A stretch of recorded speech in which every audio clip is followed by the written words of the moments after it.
तू गलत भी है, तू कातिल भी है। तू गलत भी है, तू कातिल भी है, वाल्मीकि की हर गुनाह में तू शामिल भी है। तू गलत भी है, तू कातिल भी है, वाल्मीकि की हर गुनाह में तू शामिल भी है।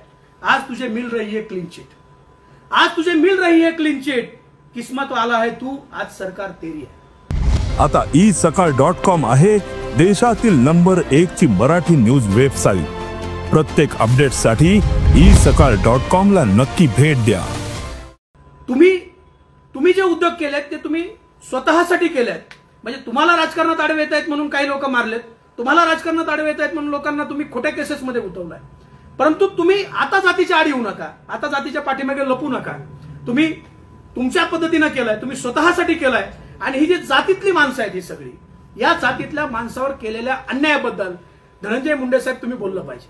कालचा समाजाचा मेळावा होता, त्या समाजाच्या मेळाव्यामध्ये एखादा ब्र शब्द तरी स्वर्गीय महादेव मुंडे यांच्या न्यायासाठी निघणं अपेक्षित होतं। म्हणजे मनोजदादा जरांगे पाटील हे ज्यांना तुम्ही शिव्या घालताय, ज्यांना विरोध करताय, ते आमच्या ज्ञानेश्वरताई मुंडेला न्याय देण्यासाठी परळीमध्ये आलेत, मुख्यमंत्र्यांशी भेटतायत। येणाऱ्या काळामध्ये आंदोलन सुद्धा ते करणार आहेत, आम्ही सगळे सोबत आहेत।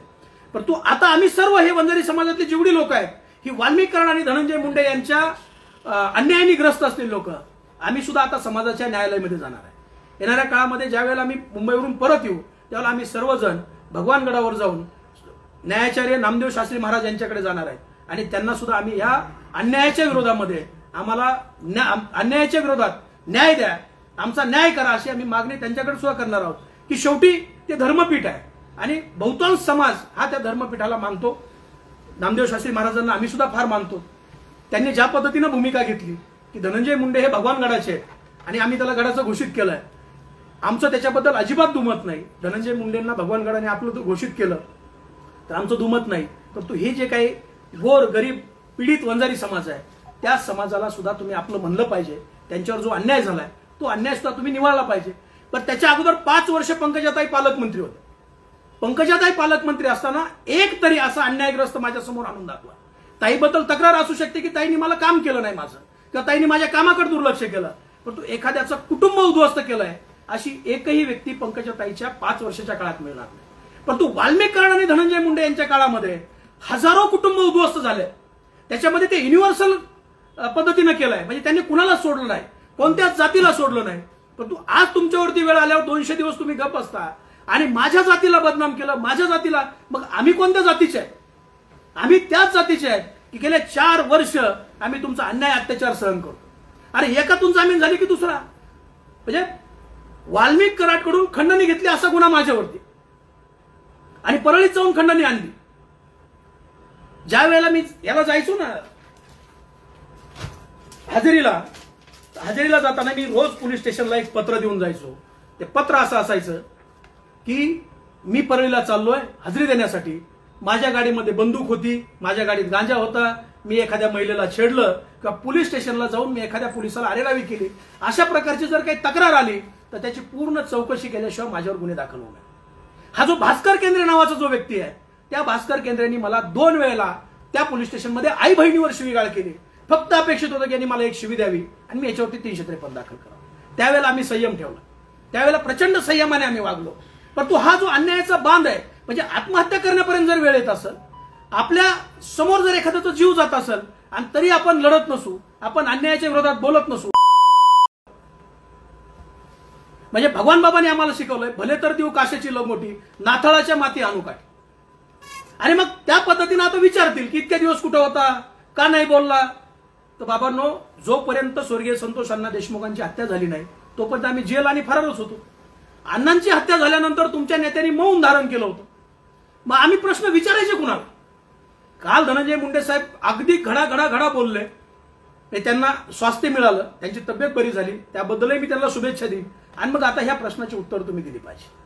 ही जी समाजातली फार मोठी यादी आहे, ही मी फक्त नावं जी घेतलेत ना, ही फक्त बोटावर मोजण्याची नावं आहेत। हजारो कुटुंब आहेत, हे हजारो कुटुंब या लोकांनी अन्याय करून उद्ध्वस्त केले आहेत, ते वंजारी समाजाचे। आणि मग त्यावेळेला जात का बदनाम नाही झाली? 22 महिन्यापासून बापू आंधळ्यांच्या खुनाचे मारेकरी सापडत नाहीत, सॉरी महादेव मुंडेंच्या, त्यावेळेला जात बदनाम होत नाही? तुमच्या घरापासून 400 मीटरवरती महादेव मुंडेंचं घर आहे, तुम्ही भेटायला जात नाही? बापू आंधळेचा खून होतो, बापू आंधळेच्या कुटुंबाचं साधं साक्ष सुद्धा त्या प्रकरणात नाही. गोट्या गित्तेसारख्या दारुड्या सोट्या माणसाच्या फिर्यादीवरती तुम्ही बबन भाऊ गीतेंना आरोपी करता आणि बाळा बांगर सारखा 24 तास त्याच्या गाडीमध्ये असणारा माणूस ज्या वेळेला सांगतोय की हा खून वाल्मिक कराड आणि त्यांच्या मुलाने केलाय आणि पोलीस म्हणतात की आम्हाला सत्यता तपासावी लागेल, आमच्यावरती गुन्हे करताना सत्यता तपासायची गरज नाही, पण तू वाल्मिक कराडवरती ती जर गुन्हा दाखल करायचा म्हणला तर ही सत्यता तपासावी लागते. कावत साहेबांना माझं आव्हान आहे, आपण अतिशय चांगले अधिकारी आहात, आपल्या कार्यकाळामध्ये खूप चांगलं काम झालं आणि या प्रकरणामध्ये आपण खोलात जावं. हा जो परळीमध्ये जो बिहारच्या पलीकडचा जो प्रकार चालू आहे, बिहारच्या पलीकडचा, बिहार तरी खूप कमी आहे तिथे, अनेक महादेव मुंडे बापू आंधळे परळीच्या मातीमध्ये गाडले गेलेले, आणखी काही खून आहेत त्याच्यामध्ये.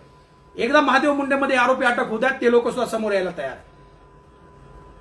आणि मग ही जी माती बदनाम झाली, हा जो जिल्हा बदनाम झालाय, आदरणीय धनंजयजी मुंडे साहेब, हा तुमच्यामुळे बदनाम झालाय, तुमच्या काळ्या कारनाम्यामुळे बदनाम झाला.